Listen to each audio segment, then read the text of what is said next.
Aujourd'hui, dans le Tour d'Océan, je suis à Châlons en Champagne. J'ai récupéré des cartes et c'est parti pour une petite. On commence avec la cathédrale Saint-Étienne qui a été reconstruite à partir du XIIIe siècle à partir d'un édifice de style roman et le chantier a duré plus de 5 siècles. Et l'intérieur est vraiment très joli. Et juste à côté, il y a le monument aux morts, en fait, où c'était 5 projets qui ont été présentés à un jury et c'est celui de Gaston Broquet qui avait été choisi. Et le titre du coup de ce monument, c'est Vers le sacrifice ou la dernière relève.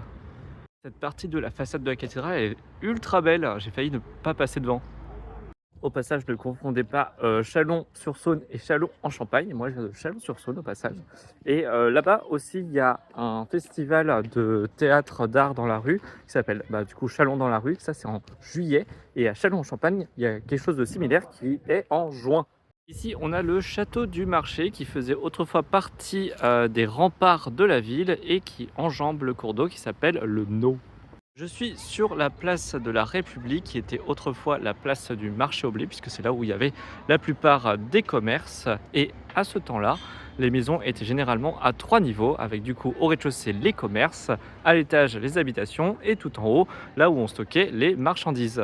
L'église Saint-Alpin était placée en fait dans le quartier le plus dynamique en termes de marchands et marchandises et du coup il bénéficiait de pas mal de richesses de la part de ses paroissiens, ce qui a permis d'avoir une façade qui a plutôt de la gueule et en plus d'avoir différentes œuvres à l'intérieur. Effectivement, l'intérieur il est cool aussi.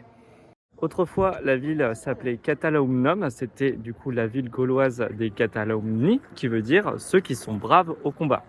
La place Foch où je me trouve actuellement, et bah là-bas c'est pas du tout une place, il y avait différents bâtiments, même une église, il y avait l'église Saint-Germain qui était là et en fait voilà il y a eu 2-3 petits changements, réaménagements et du coup maintenant on a cette place et un hôtel de ville.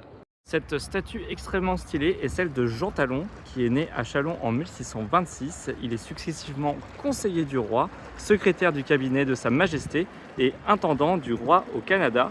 Il est mort en 1694 et est inhumé dans la collégiale Notre-Dame-en-Vaux. Justement, elle est juste en face.